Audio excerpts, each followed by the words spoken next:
The Lapostolle Carmenere is an amazing wine. Carmenere is really one of the flagship grapes of Chile. They saved it from extinction because after phylloxera, it was decimated in Bordeaux, where it came from originally.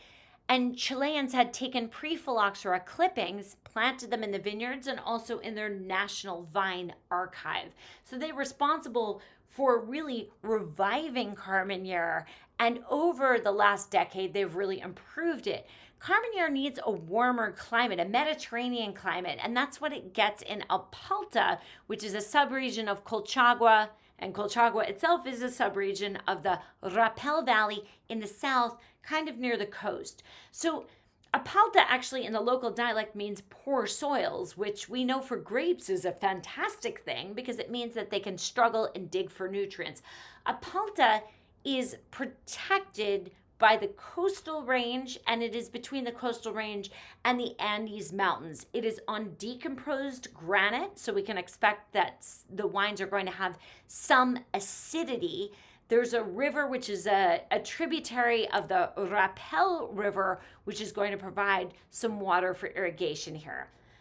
The Lapostolle estate, especially where the Carmenere vines grow, is protected by this horseshoe-shaped mountain. It really shelters the vines from extreme influences. The top vineyards are on hillsides. That's where these vines are grown. It's slightly cooler than the rest of the valley. Granite, decomposed granite soils on those hillsides are going to be really important.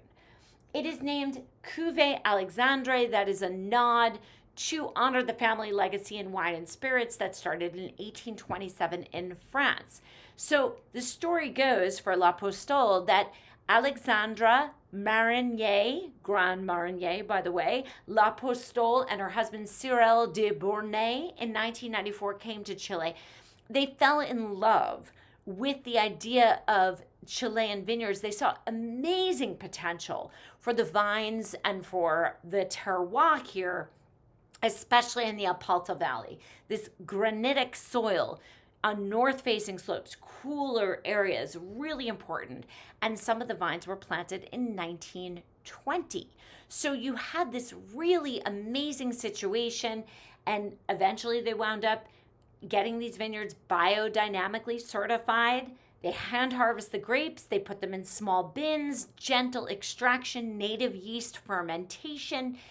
The wine here is mainly Carmenere. It's 89% Carmenere, and the law of 75 in Chile says as long as it's more than 75%, you can call it Carmenere, but it has 6% Cabernet Sauvignon and 5% Syrah. So there's some different grapes in here, and I think it really serves this wine.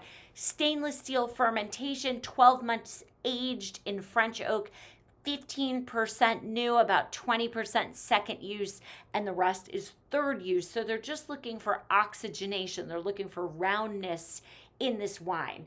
It's fairly high in alcohol, about 14.5%. I find Carmenere has to be that because it's got to get ripe. Otherwise, you're going to get these mothballs, sulfuric notes that are really disgusting. So take a look at it. Super dark, right? We have a Mediterranean climate, lots of sun here. Let's take a swirl and a sniff. Dark fruit, and then there's this spiciness about this wine, this sort of like Christmas cake nutmeg note. It's really appealing, but that dark fruit is really kicking. And you almost can tell that this wine, although it is full-bodied, is going to have some acidity. Let's take a taste.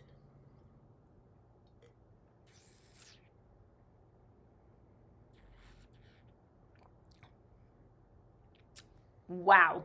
So much depth in this Carmenere. Carmenere has come so far in like the last decade, but dark fruit, some dark chocolate notes. I feel like it's almost like a Christmas cake. You have dried fruit, nutmeg, there's a little bit of cinnamon in here, there's some sweetness of the fruit. It's medium bodied. Great tannins, but not over the top. Medium tannins, balanced acidity. Underneath your tongue is watering. Toasty notes from the oak. I feel like this is an ideal fireplace wine. You really would benefit from food. Simultaneously, so delicious in the fruit context. So I feel like you could enjoy it on its own or also with food, especially with red meats and lentils, mushrooms, those kinds of things. Hearty fare. This is a great wintertime wine. Like I said, a great fireplace wine. I think after I finish this, I might enjoy it in front of my fireplace.